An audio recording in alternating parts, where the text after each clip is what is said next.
Hello students, welcome to Bhushan Science which is more than just a class. तो आज की previous year question series की next class में आपका बहुत बहुत स्वागत है, जिसमें हमारा एम यही है कि प्रीवियस ईयर की क्वेश्चन की प्रैक्टिस के साथ साथ हम जो आपका कॉन्सेप्ट है उसको भी प्रॉपर क्लियर कर सकें। ठीक है, तो स्टार्ट करते हैं आज का हमारा पहला क्वेश्चन। फर्स्ट क्वेश्चन है, एमेबियासिस कैन अकर। ठीक, A in children, B at any age, C in adults and D in infant. ठीक है, तो एमेबियासिस जो होता है वो किस एज ग्रुप में देखने को हमको मिलेगा। तो सबसे पहले एमेबियासिस जो होता है वो एंट अमीबा किससे होता है? एंट अमीबा हिस्टोलेटिक का।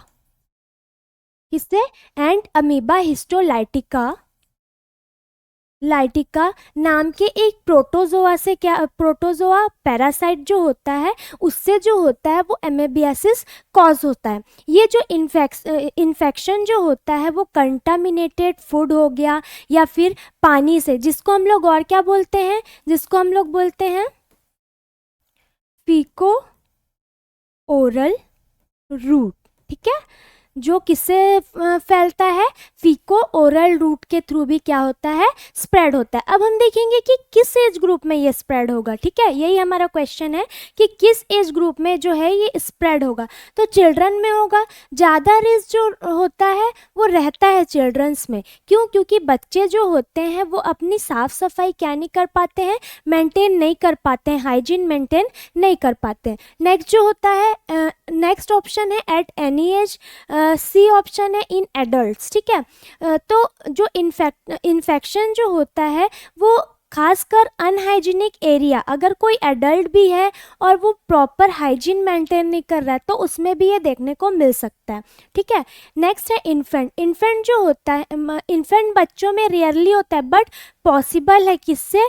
जब वो मिल्क का जब फीडिंग करेंगे बच्चे। ठीक है, मिल्क जैसे कंटामिनेटेड मिल्क है, ठीक है, गाय का मिल्क दे रहे हैं बच्चों को, या फिर कंटामिनेटेड मिल्क जो है वो बच्चे के बॉडी में जा रहा है, तो उसके कारण भी बच्चे को एमेबियासिस कॉज कर सकता है। ठीक है, तो तीनों को ही कॉज कर सकता है। ठीक है, तो हम तीनों तो ऑप्शन नहीं मान सकते, तो एक हमारा ऑप्शन दिया हुआ है क्या? At any age. तो हमारा राइट आंसर क्या हो जाएगा? B, at any age. Clear है? नेक्स्ट क्वेश्चन देखते हैं।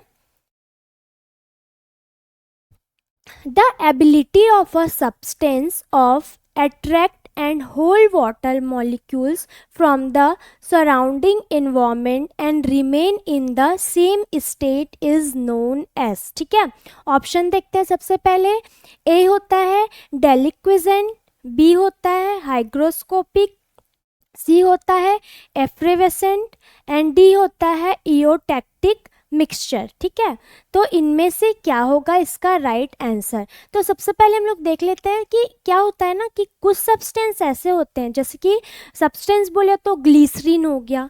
ठीक है, ग्लिसरीन, और ग्लिसरीन के साथ साथ silica gel, NaOH, silica gel, NaOH। ठीक है, ये सारी चीज़ें जो होती है इनमें क्या होती है? एबिलिटी होती है कि ये अपने सराउंडिंग एनवायरनमेंट से क्या करते हैं? पानी के मॉलिक्यूल को क्या करेंगे? अट्रैक्ट करेंगे और उसको क्या कर लेते हैं? होल्ड करके रख लेते हैं। लेकिन इंटरेस्टिंग बात ये है कि ये पानी को क्या करते हैं? एब्जॉर्ब करने के बाद भी इनका जो फिजिकल स्टेट होता है, सॉलिड या फिर लिक्विड, ये क्या करते हैं? चेंज नहीं करते। मतलब क्या होता है, कोई भी चीज़ है अगर उसका नॉर्मल कोई स्ट्रक्चर है, ठीक है, नॉर्मल कोई स्ट्रक्चर है और उसमें फ्लूइड अगर जा रही है तो वो अपनी फिजिकल जो स्टेट होती है उसमें उसको चेंज कर लेती है। लेकिन ये जो होते हैं ये क्या नहीं करते हैं? अपने फिजिकल स्टेट को चेंज नहीं करते। और इनको हम क्या बोलते हैं? इनको हम लोग बोलते हैं हाइग्रोस्कोपिक प्रॉपर्टी। ये प्रॉपर्टी जिनमें देखने को मिलती है उसको हम लोग बोलेंगे हाइग्रोस्कोपिक प्रॉपर्टी। ठीक है, तो यही तो हमारे क्वेश्चन में पूछा हुआ है। तो यहाँ पे हमारा राइट आंसर क्या है? Answer B. ठीक है, और एक ऑप्शन देख लेते हैं कि डेलिक्विसेंट सब्सटेंस क्या होते हैं। इनका जो इसमें क्या होता है, इतना पानी एब्जॉर्ब कर लेते हैं कि सॉल्यूशन सॉल्यूशन फॉर्म कर लेते हैं। एग्जाम्पल CaCl2, मतलब ये पानी को एब्जॉर्ब करेंगे तो इनकी फिजिकल जो स्टेट होता है वो चेंज हो जाता है, जैसे CaCl2 हो गया, KOH हो गया, MgCl2 हो गया, ये सारी चीज़ें। तो यहाँ पे जो हमारा क्वेश्चन पूछा हुआ है, ठीक है, जो क्वेश्चन पूछा हुआ है उसके अकॉर्डिंग हमारा राइट आंसर क्या होगा, हाइग्रोस्कोपिक। ठीक है, क्लियर है। नेक्स्ट क्वेश्चन देखते हैं। How many types of tissue are present in human muscular system? 3 types, 4 types, 5 types या फिर 2 types? कितने टाइप्स के देखने को हमको मिलते हैं? तो जनरली जो बोला गया है कि जो जनरली मस्कुलर सिस्टम में टिश्यूज जो होते हैं मोस्टली 4 टाइप्स के होते हैं। सबसे पहले होते हैं स्केलेटल, ठीक है, सेकेंड होते हैं कार्डियक, ये सारे मसल्स में ये क्या रहते हैं, प्रेजेंट रहते हैं। थर्ड कौन से होते हैं, स्मूथ, एंड फोर्थ कौन से होते हैं, फोर्थ होते हैं विसरल। ठीक है, विसरल, ये चारों होते हैं।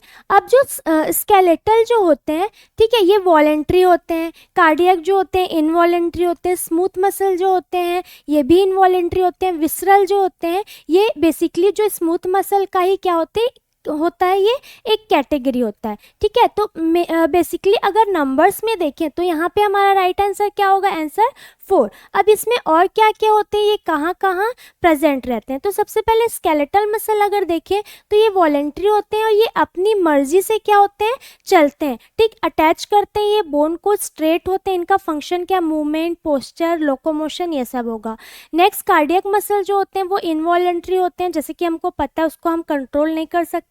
नेक्स्ट ये स्ट्रेट होते हैं, इंटरकैलेटेड डिस्क होता है, इसमें फंक्शन क्या होता है, हार्ट का कॉन्ट्रैक्शन। स्मूथ मसल्स जो होते हैं इनवॉलेंट्री होंगे, नॉन स्ट्रेटेड होंगे, found in wall of internal organ, जैसे स्टमक हो गए, इंटेस्टाइन हो गए, ब्लैडर हो गया, ब्लड वेसल्स हो गया। ठीक है, फंक्शन होता है पेरिस्टलाइसिस, कंट्रोल ऑफ इंटरनल ऑर्गन्स। ठीक है, तो ये सारी होती है। तो जनरली यहाँ पे क्या पूछा हुआ है, नंबर्स, तो नंबर्स में कितने होते हैं, 4। क्लियर है। नेक्स्ट देखते हैं question. How many bones are there in axial skeleton? A 106, B 206, C 80 and D 126। क्या होगा, 106, 206, 80 और 126।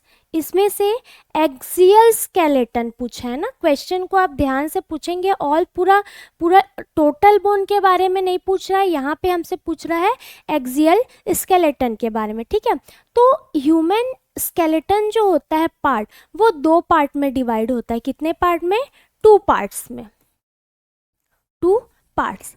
फर्स्ट जो होता है वो होता है एक्सियल स्केलेटन,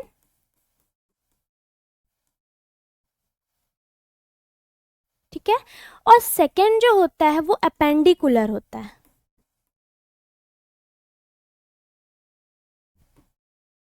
सेकेंड जो होता है वो होता है अपेंडिकुलर स्केलेटन। ठीक है, अब जो एक्सियल स्केलेटन होता है ये बॉडी का जो सेंट्रल एक्सिस, जितने सेंटर के पार्ट होते हैं, जैसे कि हो गए हेड हो गया, नेक और ट्रंक, ठीक है, इस एरिया में जितने पार्ट जो होते हैं वो किस में आते हैं, एक्सियल स्केलेटन में। और ये टोटल कितने बोन से बने होते हैं, ये टोटल बने होते हैं कितने, 80 बोन। क्लियर है। अब अपेंडिकुलर जो होता है, ठीक है, अब इसका डिवीज़न हम बाद में डील करेंगे, पहले हम देखेंगे अपेंडिकुलर जो होते हैं, अपेंडिकुलर में क्या होते हैं, अपेंडिकुलर जितने, अब एक्सियल के अलावा जो अपेंडिकुलर एरिया, जितने पेरिफेरल एरिया वाले पार्ट होते हैं, ये सारे किस में आते हैं, अपेंडिकुलर में आते हैं। अब एक्सियल में कौन कौन से बोन मिला के टोटल 80 बोन होते हैं वो हम देखते हैं। ठीक है, तो सबसे पहले स्कल में कितना बोन होगा, स्कल में जो होते हैं 22 बोन्स। ठीक है, 22 बोन्स प्रेजेंट रहते हैं, जिसमें से 8 क्रेनियल बोन होते हैं और 14 फेशियल। 8 कितने रहेंगे, क्रेनियल, और 14 क्या होते हैं, फेशियल बोन होते हैं। क्लियर है? ठीक है। अब नेक्स्ट ऑडिटरी ऑसिकल्स।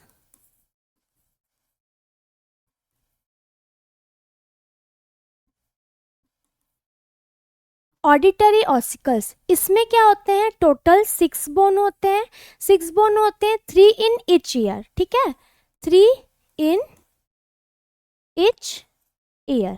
क्लियर है? अब नेक्स्ट क्या है, हायोइड बोन। एक कितना क्या होता है, हायोइड बोन, ये होते हैं एक। ठीक है, उसके बाद कौन सा बोन होगा, वर्टिब्रल कॉलम।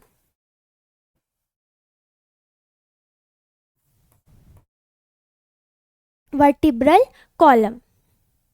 ठीक है, इसमें कितने बोन होते हैं, वर्टिब्रल कॉलम में टोटल होते हैं 26। ठीक, थोरैसिक केज में कितने होते हैं, थोरैसिक केज में कितने बोन होंगे, थोरैसिक केज में बोन होते हैं 25। ठीक है, 24 जो होते हैं वो रिब्स होते हैं, प्लस 1 जो होता है वो होता है sternum.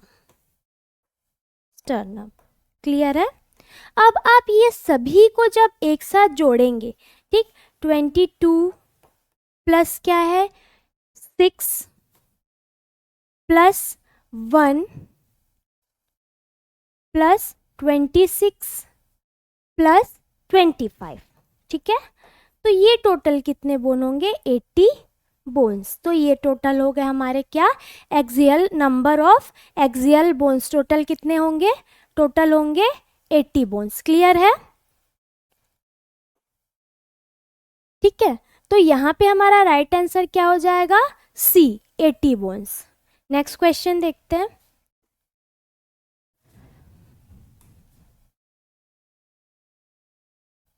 Anemia is due to the reduction in the number of A. RBC, B. WBC, C. platelet and D. Plasma. ठीक है, तो एनीमिया जो होता है वो किसके रिडक्शन से होता है, तो हमको जनरली पता है कि एनीमिया जो होता है वो किसके रिडक्शन से होता है।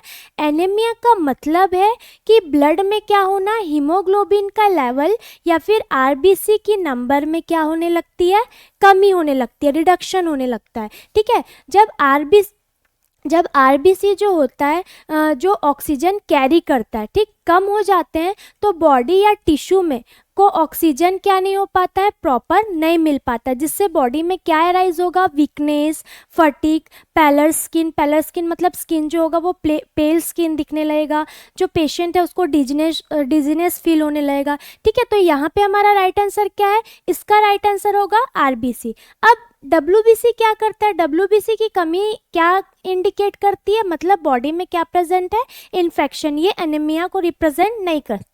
ठीक है, नेक्स्ट है प्लेटलेट। प्लेटलेट जो होता है ये ब्लीडिंग डिसऑर्डर को इंडिकेट के समय जो होता है, इसमें डिस्टर्बेंस होगा तो उसमें ब्लीडिंग डिसऑर्डर होता है, जैसे कि थ्रोम्बोसाइटोपेनिया, ये सारी चीज़ें। प्लाज्मा का कम होना मतलब डिहाइड्रेशन या शॉक हो सकता है। ठीक है, प्लाज्मा अगर कम है मतलब बॉडी में क्या है, या तो डिहाइड्रेशन देखने को मिल रहा है आपको या फिर शॉक। यहाँ पे हमारा राइट आंसर क्या होगा, आंसर ए। क्लियर है? नेक्स्ट क्वेश्चन देखते हैं।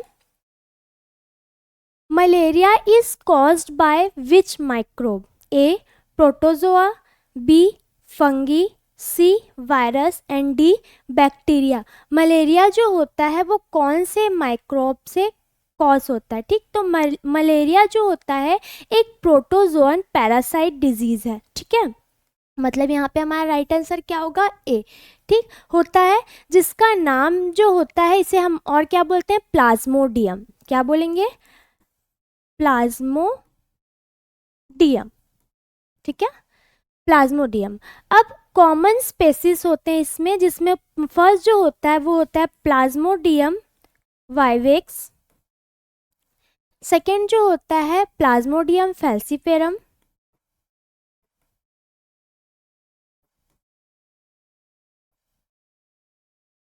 नेक्स्ट जो होता है next Plasmodium malaria,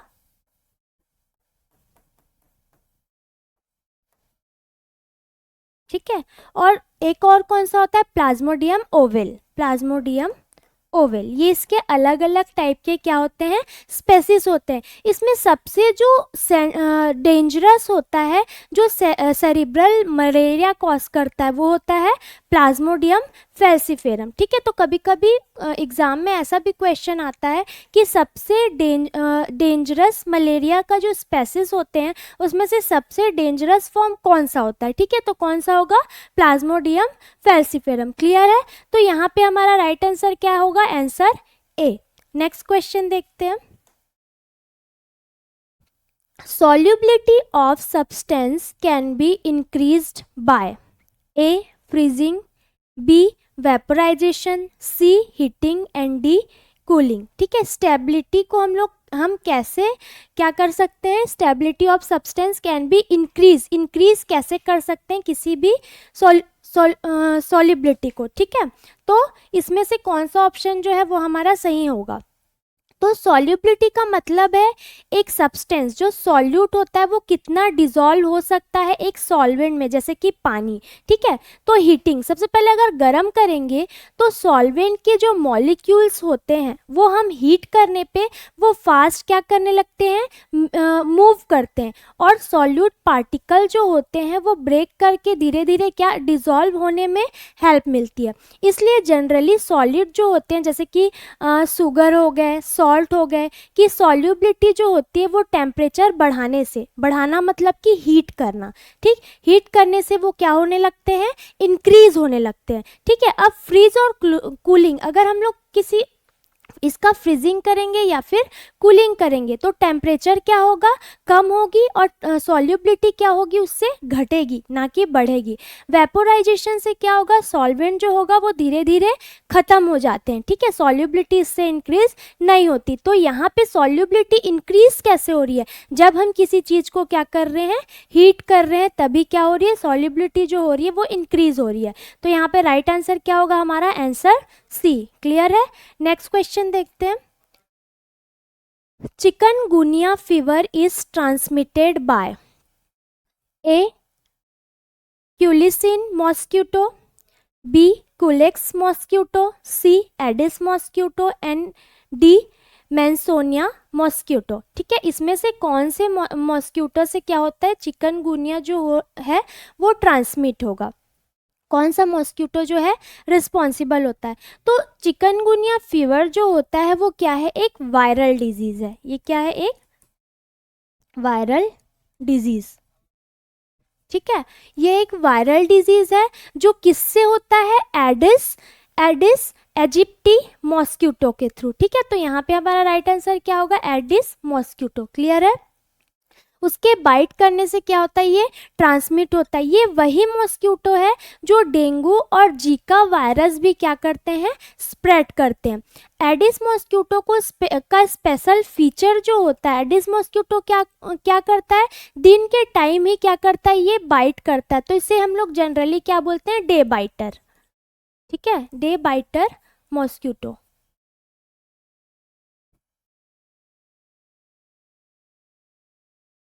day biter, ठीक है, डे बाइटर बोलते हैं।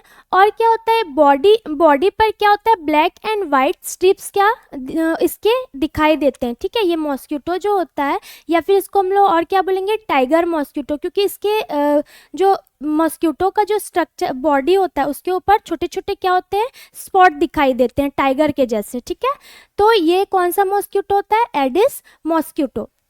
अब कुलेक्स जो होता है, कुलेक्स मॉस्किटो जो होता है ये क्या स्प्रेड करता है, ये जापानीज इंसेफेलाइटिस स्प्रेड कराता है।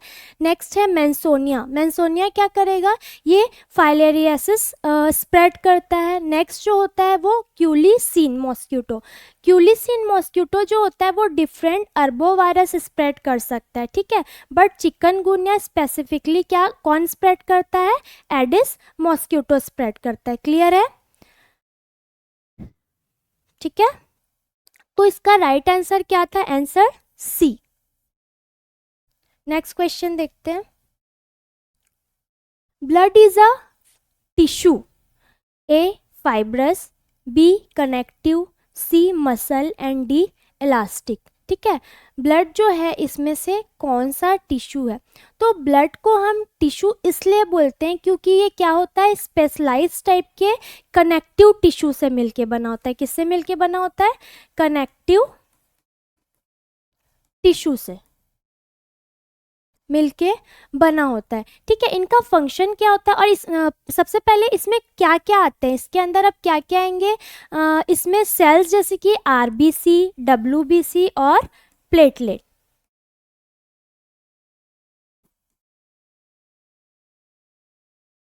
RBC, WBC, platelet plus liquid matrix. Plus liquid matrix मतलब क्या हो जाएगा? प्लाज्मा। ठीक है, ये सब क्या होते हैं? ये ब्लड के अंदर प्रेजेंट होते हैं। अब इसका फंक्शन क्या होता है? फंक्शन क्या होगा? ऑक्सीजन और न्यूट्रिएंट को या क्या करते हैं? ट्रांसपोर्ट करते हैं। वेस्ट प्रोडक्ट को क्या कर देंगे? ये रिमूव करने का काम करते हैं। इम्यूनिटी प्रोवाइड करते हैं बॉडी को, और टेम्परेचर को क्या करके रखेंगे? ये मेंटेन करके रखेंगे। क्लियर है? तो अब next fibrous tissue. Fibrous tissue क्या करेगा? फाइब्रस टिश्यू जो होता है वो लिगामेंट एंड टेंडन में होता है। नेक्स्ट मसल टिश्यू जो होता है वो मूवमेंट के लिए होता है, स्केलेटल, कार्डियक और स्मूथ मसल्स के। नेक्स्ट जो है इलास्टिक। इलास्टिक टिश्यू जो होता है वो आर्टरीज और लिगामेंट में क्या होता है? प्रेजेंट होता है। क्लियर है? तो यहाँ पे राइट आंसर क्या होगा? Answer B, connective tissue. Clear है? नेक्स्ट क्वेश्चन देखते हैं। The first cervical vertebra is also known as A. Axis, B. Atlas, C. thoracic vertebra and D. cervical vertebra। जो फर्स्ट सर्वाइकल वर्टिब्रा होता है, सबसे पहला सर्वाइकल वर्टिब्रा, उसे हम लोग क्या बोलते हैं? ठीक है, तो ह्यूमन वर्टिब्रल कॉलम में क्या होते हैं? टोटल कितने? 7 सर्वाइकल वर्टिब्रा होते हैं। कितने? 7 सर्वाइकल वर्टिब्रा होते हैं। उसमें से जो C1 होता है, C1 होता है, उसका नाम यहाँ पे पूछा गया, तो उसको हम लोग बोलते हैं एटलस।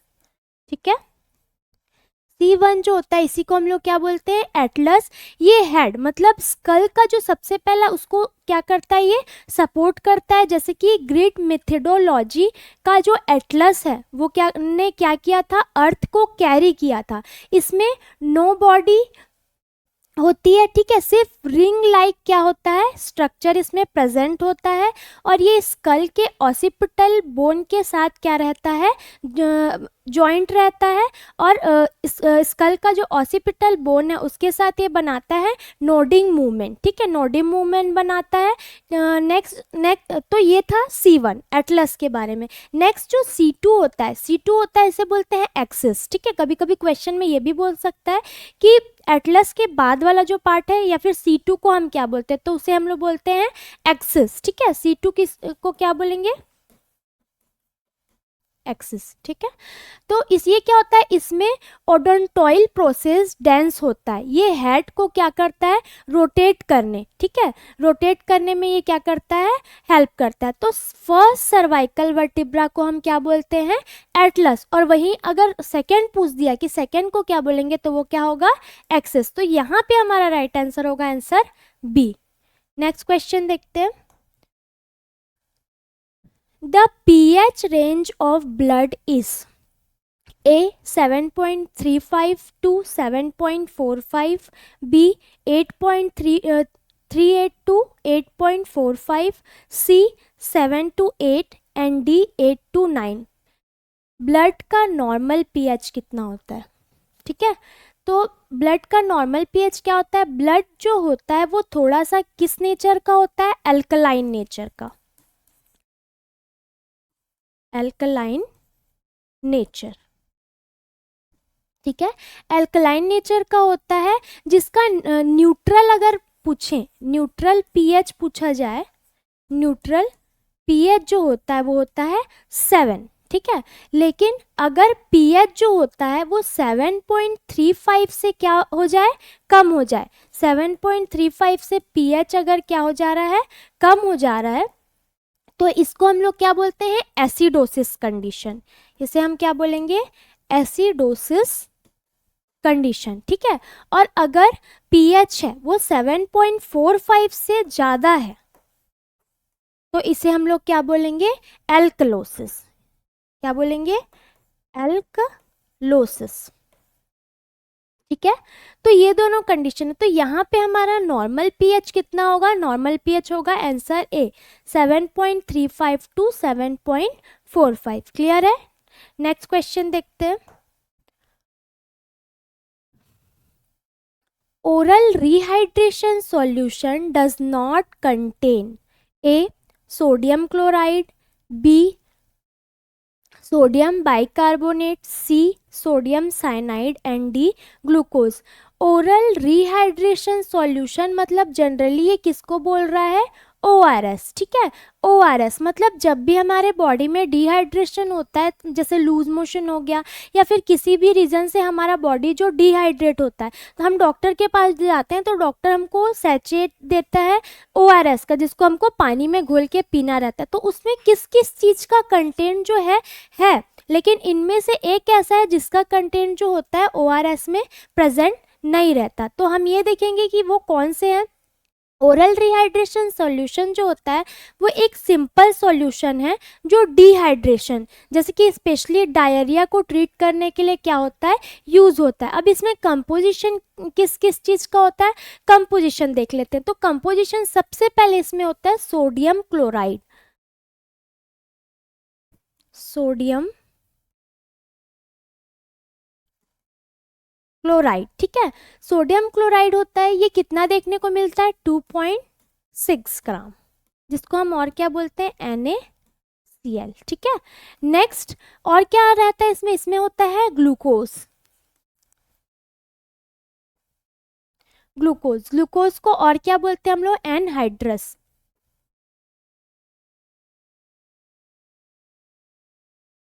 ठीक है, ये कितना देखने को मिल रहा है, 13.5 ग्राम, 13.5 ग्राम। नेक्स्ट क्या होता है, नेक्स्ट इसमें हमको देखने को मिलता है potassium chloride, potassium chloride.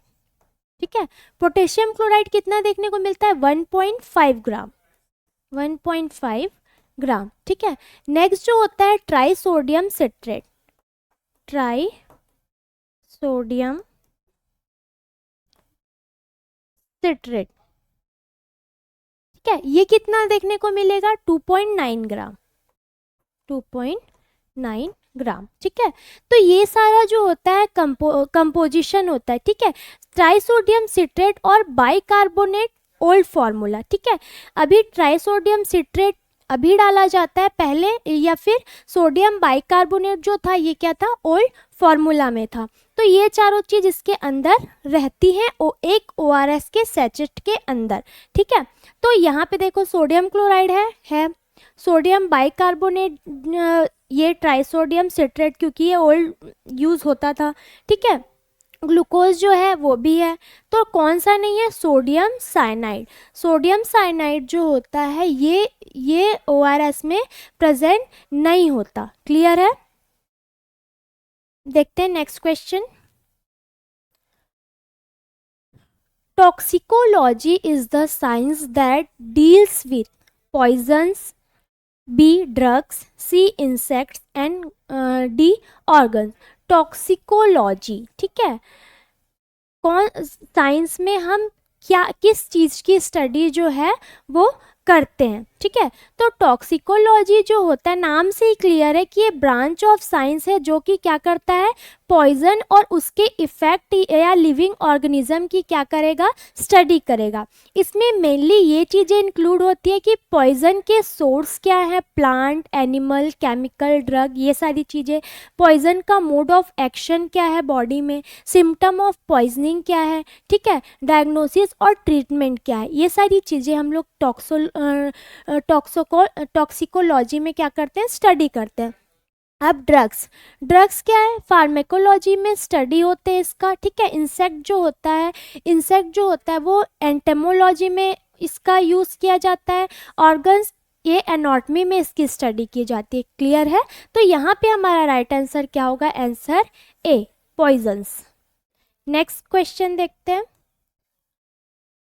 One of the main symptom of cholera is, high blood sugar, B hypertension, C diarrhoea and D migraine. One of the main symptom cholera का कौन सा है? ठीक है, कोलेरा में हमको क्या देखने को मिलता है? तो सबसे पहले हम लोग ये देखते हैं कि कोलेरा होता क्या है। कोलेरा क्या है? एक एक्यूट डायरियल डिजीज है, ठीक है, जो किससे फैलता है? विब्रियो कोलेरा बैक्टीरिया से ये क्या होता है? स्प्रेड होता है। इसका मेन सिम्टम क्या होता है? इसका सबसे मेन सिम्टम जो होता है वो प्रोफ्यूज वाटरी डायरिया, ठीक है, प्रोफ्यूज वाटरी डायरिया देखने को मिलता है पेशेंट के में, या फिर इसे हम लोग और क्या बोलते हैं? ये राइज वाटर स्टूल के नाम से भी क्वेश्चन में पूछ सकता है। राइज वाटर स्टूल किस में देखने को मिलता है? कोलेरा में। और अदर सिम्टम हमको क्या क्या देखने को मिल सकते हैं? वॉमिटिंग हो गया, रैपिड डिहाइड्रेशन जिसके कारण आई जो होगा वो एकदम संकीर्ण हो जाएगा, टंग जो हो जाएगा वो ड्राई हो जाएगा, मसल क्रैम्प होगा, ठीक है, ये सारी चीज़ें होगी। लेकिन यहाँ पे जो मेन सिम्टम है वो क्या रहेगा? राइस वाटर स्टूल या फिर प्रोफाउज वाटरी डायरिया। तो यहाँ पे राइट आंसर क्या होगा? Answer C is right answer. Clear है? नेक्स्ट क्वेश्चन देखते हैं। The type of tissue on the inner lining of the mouth and esophagus are A. Mast cell, B. Hyaline cartilage tissue, C. Areolar connective tissue and D. Non-keratinized stratified epithelium। ठीक है, कौन सी type की tissue जो होती है वो mouth and oesophagus के lining में क्या है? प्रेजेंट होगी। ठीक है, कौन सी होगी? तो सबसे पहले मास्ट सेल। मास्ट सेल क्या होता है? मास्ट सेल ये एक इम्यून सेल है, ठीक है, कनेक्टिव टिश्यू में होता है, लाइनिंग टिश्यू में ये प्रेजेंट नहीं रहता। नेक्स्ट है हाइलिन कार्टिलेज। हाइलिन कार्टिलेज जो होता है ये सपोर्ट के लिए होता है, ठीक है, जैसे ट्रैकिया और जॉइंट में, ठीक है, इसके सपोर्ट में माउथ और इसोफेगस की लाइनिंग में कार्टिलेज प्रेजेंट नहीं रहता। नेक्स्ट जो होता है एरियोलर कनेक्टिव टिश्यू, ये क्या होता है? ये लूज कनेक्टिव टिश्यू है जो सपोर्ट और पैकिंग का काम करता है। क्लियर है? तो यहाँ पे हमारा राइट आंसर क्या होगा? Answer D, non keratinised stratified epithelium. ठीक, क्यों ये प्रेजेंट रहता है? माउथ और इसोफेगस दोनों क्या होता है? फूड पैसेज के ऑर्गन्स होते हैं, ठीक है। यहाँ पे लाइनिंग का मैकेनिकल स्ट्रेस खाना चबाना या फिर निकलना को बियर करना पड़ता है, इसलिए स्ट्रैटिफाइड मतलब लेयर वाले एपिथेलियम यहाँ पे क्या होते हैं? नीड होते हैं। क्लियर है? तो और केराटिन की भी यहाँ पे क्या होती है? ज़रूरत नहीं होती है, क्योंकि सॉफ्टनेस क्या चाहिए यहाँ पे? रिक्वायर्ड होते हैं। इस वजह से यहाँ non keratinised stratified squamous epithelium क्या होता है? प्रेजेंट होता है। क्लियर है? तो ये था हमारा आंसर डी जो होगा वो हमारा राइट आंसर होगा यहाँ पे। क्लियर है? तो ये थे आज के हमारे प्रीवियस ईयर क्वेश्चंस। इसके रिगार्डिंग आपको कोई भी डाउट हो तो आप कमेंट में अपने क्वेश्चन लिख सकते हैं, और अगर आपको ये क्लास इन्फॉर्मेटिव लगी हो तो आप इसे ज़्यादा से ज़्यादा शेयर करें। मिलते हैं नेक्स्ट क्लास में। Thank you.